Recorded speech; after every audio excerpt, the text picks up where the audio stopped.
Guys बहुत important topic है, बहुत ध्यान से इस टॉपिक को समझिएगा। पीएम गति शक्ति, प्राइम मिनिस्टर प्रधानमंत्री गति शक्ति के बारे में हम लोग डिस्कस करेंगे। बट इस टॉपिक को स्टार्ट करने से पहले मैं आप लोग को बताना चाहता हूं कि हमारी कंट्री के अंदर कितनी ज्यादा मात्रा में इंफ्रास्ट्रक्चर प्रोजेक्ट पेंडिंग है और जिसके कारण से क्या क्या इश्यूज हो रहे हैं। न्यूज आई है कि हमारी कंट्री के अंदर आपस में एजेंसीज के बीच में किसी प्रकार का कोलैबोरेशन या कोऑर्डिनेशन ना होने के कारण हमारी कंट्री के अंदर इंफ्रास्ट्रक्चर प्रोजेक्ट्स इफेक्ट हो रहे हैं। अब इसका क्या मतलब हुआ, इसको आसान सिंपल शब्दों में समझो।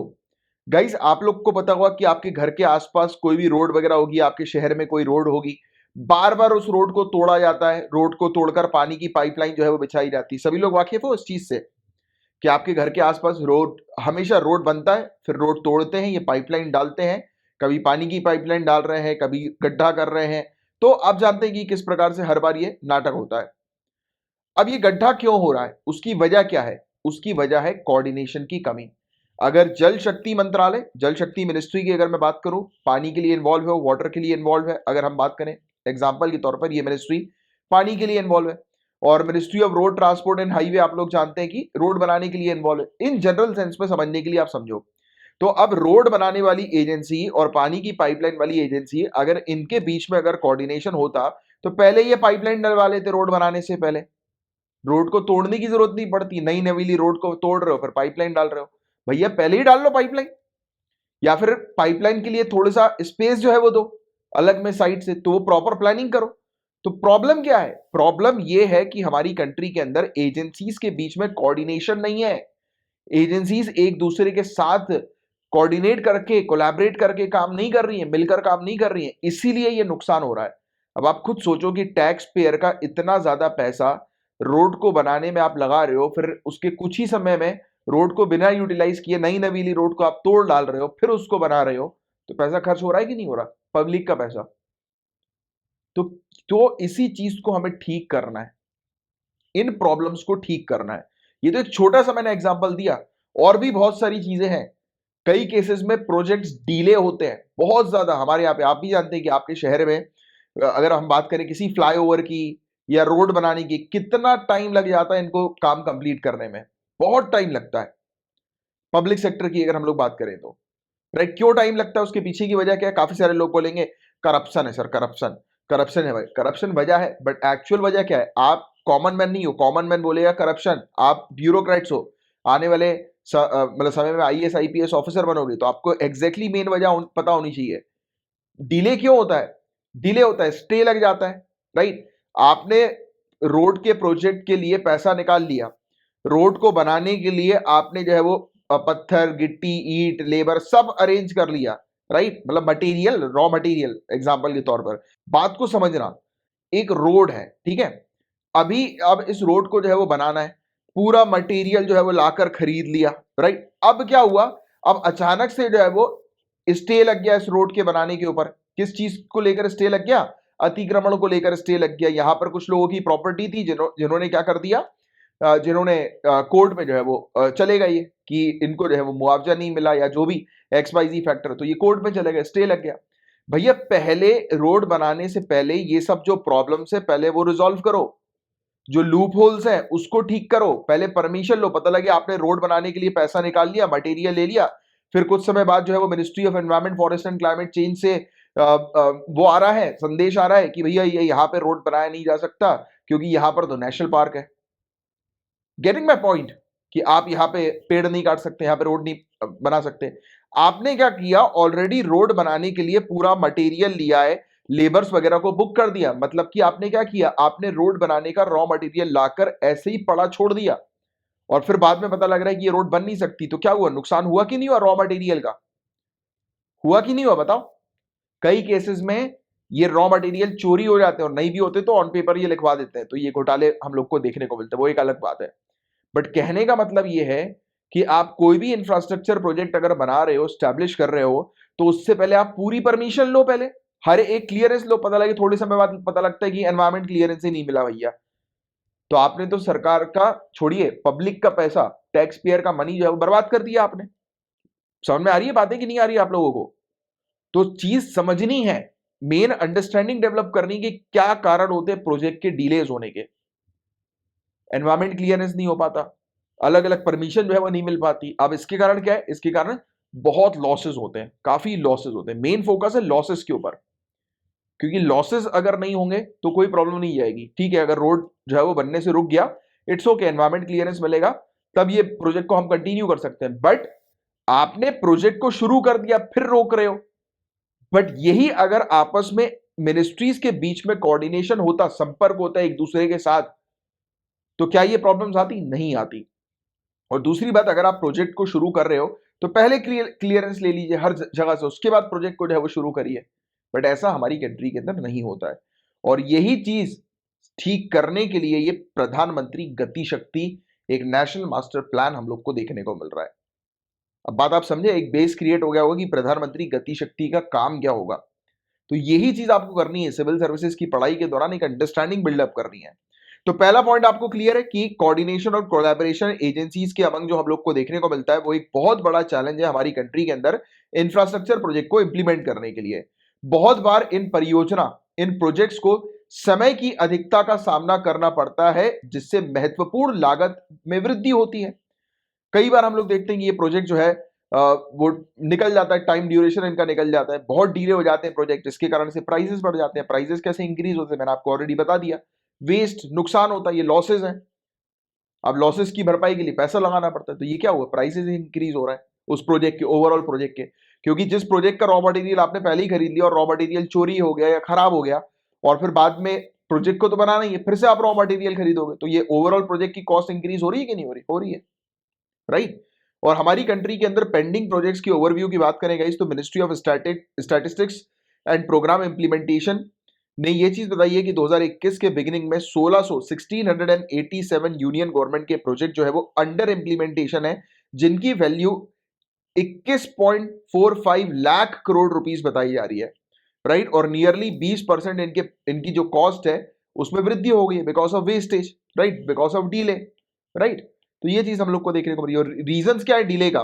रीजंस ये है, पहले तो आपने प्रोजेक्ट की ओरिजिनल कॉस्ट को अंडर एस्टिमेट कर दिया, जितने का प्रोजेक्ट बनना चाहिए था उससे कम का आपने बजट जो है वो ले लिया। अब प्रोजेक्ट कैसे फिर फिनिश करोगे? नहीं कर पाओगे, आपने प्रोजेक्ट की कॉस्ट को अंडर एस्टिमेट कर दिया, मतलब प्रॉपर तरीके से उसकी प्लानिंग ही नहीं करी। तो प्लानिंग की यहां पर कमी, तो प्रॉब्लम्स क्या है? प्लानिंग की कमी, क्या आप पहले से प्लान नहीं कर रहे हो। स्पाइरलिंग लैंड एक्विजिशन कॉस्ट, कई बार हम लोग को भूमि अधिग्रहण की बढ़ती लागत देखने को मिलती है। आप जो है वो प्रोजेक्ट को स्टैब्लिश करने से पहले जमीन नहीं खरीदते हो, पहले प्रोजेक्ट को आप क्लियर कर लेते हो, उसके बाद फिर आप जमीन खरीदने की बात कर रहे हो। तो ऑब्वियस ही बात है कि इसमें तो दिक्कतें होंगी ही होंगी, क्योंकि बाद में जाकर अगर लैंड की कीमत बढ़ जाएगी तो फिर आप कैसे वहां पर प्रोजेक्ट स्टैब्लिश कर सकते हो अपना। फिर कई बार इन्वायरमेंट, फॉरेस्ट और वाइल्ड लाइफ क्लियरेंस मिलने में डिले हो जाता है, right. Industrial clearance permission industrial licensing permission मिलने में डिले हो जाता है। रोड क्रॉसिंग होती है, पाइपलाइन हम लोग को देखने को मिलती है, ट्रांसमिशन लाइन बिछ जाती है, तो ये बड़ी एक प्रॉब्लम हम लोग को देखने को मिलती है। शिफ्टिंग ऑफ यूटिलिटीज, कई बार पब्लिक की जो बेसिक नीड्स की जो सर्विसेज वगैरह जो है उसमें शिफ्ट आ जाता है, यानी कि वो कहीं और जो है वो स्विच हो जाती है, शिफ्ट हो जाती है, राइट। तो ये एक इशू हम लोग को देखने को मिलता है। और कई बार टाई अप जो हम लोग को प्रोजेक्ट फाइनेंसिंग की देखने को मिलती है उसमें डिले हो जाता है, राइट। कई बार जो डिटेल इंजीनियरिंग जो होती है उस प्रोजेक्ट की वो डिले हो जाती है। तो बहुत सारे ऐसे तमाम कारण हैं जिसके कारण से प्रोजेक्ट जो है वो डिले हो जाता है। और इसके अलावा कई बार एडिशनल तौर पर अगर हम देखें तो स्टेट लेवल पर काफी सारे इश्यूज आते हैं, जैसे लैंड एक्विजिशन के, भूमि अधिग्रहण के, इंक्रोचमेंट, अतिक्रमणों को हटाने का एक बड़ा मामला रहता है। जो लोग ऑलरेडी वहां पर है तो उनको रिलीफ और रिहेबिलिटेशन, राहत और पुनर्वास योजना और कार्यक्रम में डिले आ जाता है, उसको इंप्लीमेंट नहीं किया जाता टाइम पर, राइट। कई बार एनओसी वगैरह मिलने में दिक्कत आती है, नो ऑब्जेक्शन सर्टिफिकेशन मिलने में दिक्कत आती है। कई बार बिजली की प्रॉब्लम, पानी की problem, right, work related issue, यानी कि लेबर वगैरह नहीं मिल रहा है। बहुत सारी ऐसी प्रॉब्लम्स हम लोग को देखने को मिलती है, फेस करनी होती है, राइट। तो ये सब इश्यूज हैं जिसके कारण से काफी सारे इंफ्रास्ट्रक्चर प्रोजेक्ट डिले हो जाते हैं। तो इन सब चीजों का सोल्यूशन क्या है? तो पीएम गति शक्ति इसका सबसे बड़ा सोल्यूशन हम लोग को देखने को मिल रहा है। ये बेसिकली सेटअप किया जा रहा है रिवॉल्यूशन लाने के लिए, एक बहुत ही मेजर क्रांतिकारी के तौर पर ये हम लोग को देखने को मिल रहा है, राइट। क्रांतिकारी पॉलिसी आप कह सकते हैं, नीति आप कह सकते हैं, इंफ्रास्ट्रक्चर और लॉजिस्टिक डेवलपमेंट प्रोजेक्ट्स के लिए। प्रॉपर तरीके से प्रोजेक्ट्स को प्लान किया जाएगा, इंप्लीमेंट किया जाएगा इंडिया के अंदर।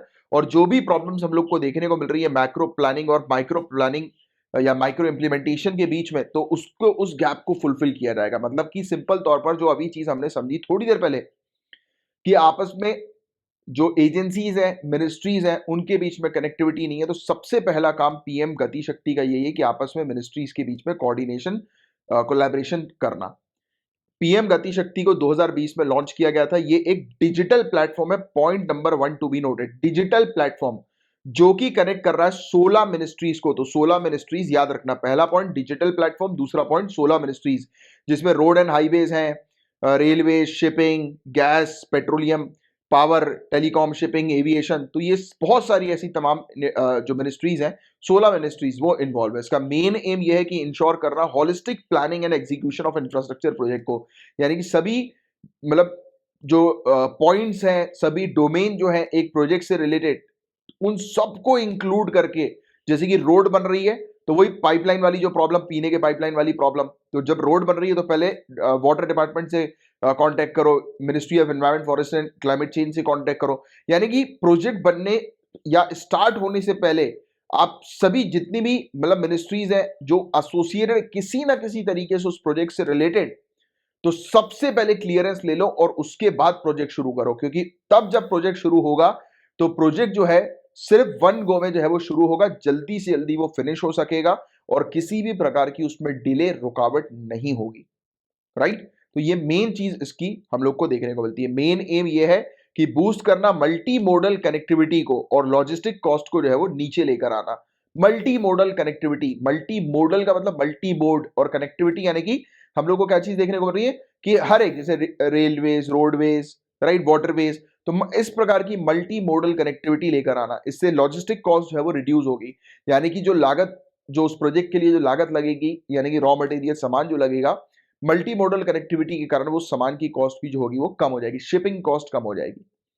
पीएम गति शक्ति जो है वो कवर कर रही है इंफ्रास्ट्रक्चर प्रोजेक्ट को जिनकी कीमत 500 करोड़ के ऊपर की होगी। तो ये पॉइंट आपको ध्यान में रखना। वेरियस मिनिस्ट्रीज, यूनियन लेवल पर और स्टेट लेवल पर सबके प्रोजेक्ट जो होगी 500 करोड़ के ऊपर के प्रोजेक्ट पीएम गति शक्ति के अंडर हम लोग को देखने को मिलेंगे।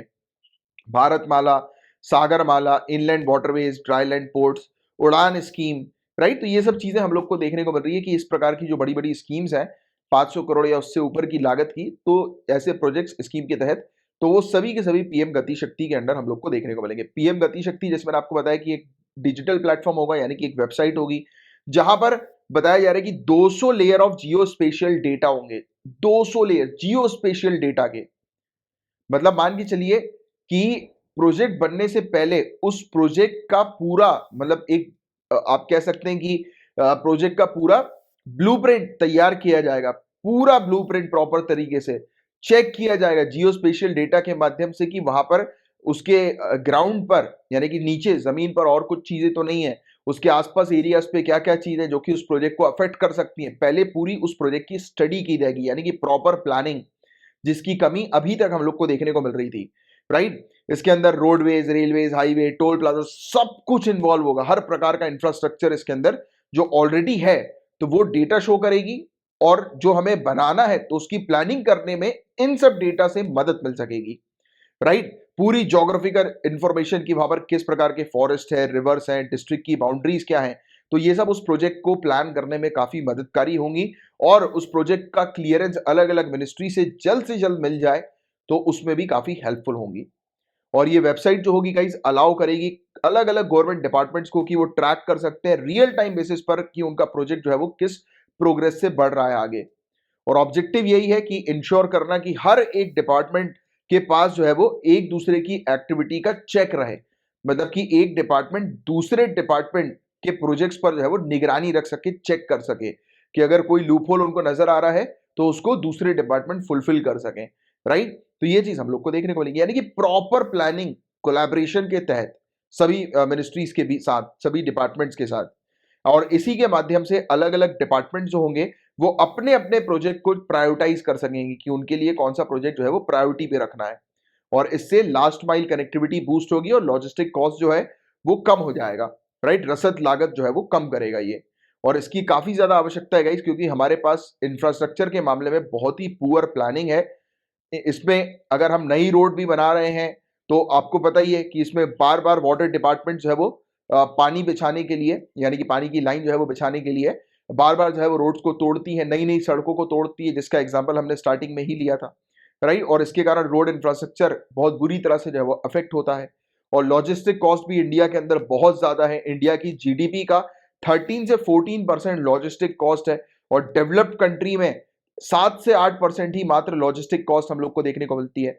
लॉजिस्टिक कॉस्ट मतलब कि शिपिंग कॉस्ट आप ध्यान में रखो। जैसे कि एग्जांपल के तौर पर आप मुझे बताइए कि कोई एक एरिया है जहां तक पहुंचना बहुत मुश्किल है, जहां तक पहुंचने के लिए एक ही रोड है, और वो बहुत ही मतलब गड्ढे वाला रोड हम लोग को देखने को मिल रहा है, बिल्कुल भी ठीक रोड नहीं है, राइट। तो ऑब्वियस सी बात है कि वहां पर फ्यूल की कॉस्टिंग जो है वो काफी ज्यादा लगेगी। कोई भी गाड़ी जो है वो मतलब वो बोलते हैं ना कि आप जब गाड़ी चलाते हो तो आपकी गाड़ी जो है वो सही एवरेज जो है वो कब देगी, जब रोड भी प्रॉपर उसको जो है वो मिलेगा।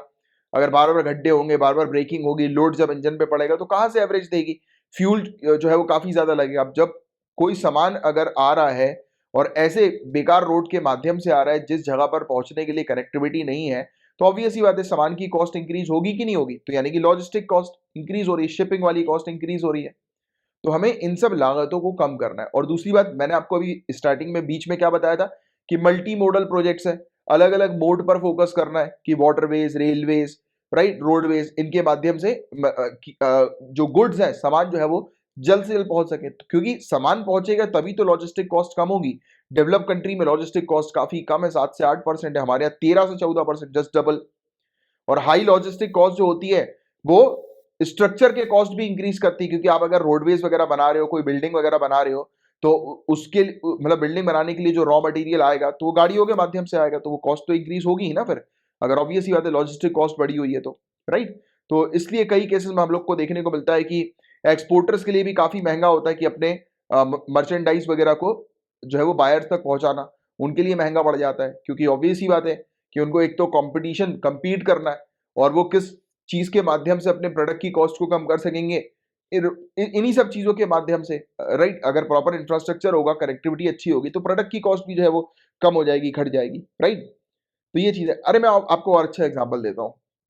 आप मुझे ये बताओ कि आपको अगर सामान, अगर गुड्स जो है वो भिजवाना है, राइट, एक किसी के पास, तो आप अगर बाय रोड अगर गुड्स को भिजवाओगे तो सस्ता पड़ेगा, बाय एयर गुड्स को भिजवाओगे तो सस्ता पड़ेगा, या बाय रेलवेज गुड को भिजवाओगे तो सस्ता पड़ेगा। अब आप बोलोगे सर रेलवेज क्यों? रेलवेज क्योंकि पहली बात तो रेलवेज में हम लोग को ट्रैक जो है वो देखने को मिलते हैं, फर्स्ट पॉइंट। दूसरा पॉइंट, एक बार में रेलवेज बहुत ज्यादा बल्क में सामान जो है वो ले जा सकती है, राइट। तो ये इंपैक्ट पड़ रहा है कि नहीं पड़ रहा है सामान की लागत के ऊपर, कॉस्ट के ऊपर पड़ रहा है। तो इसी चीज को लॉजिस्टिक जो है वो कहा जाता है, क्योंकि मुझे पता है कि स्टूडेंट्स के माइंड में अभी लॉजिस्टिक को लेकर थोड़ा कंफ्यूजन क्रिएट हुआ होगा। तो ये था गाइस पूरा वाला टॉपिक। मैं उम्मीद करता हूँ बहुत अच्छे से ये पीएम गति शक्ति का आपको टॉपिक जो है वो समझ में आ गया होगा, और पूरा इशू जो हमने डिटेल में डिस्कस किया वो अच्छे से आपको क्लियर हो गया होगा।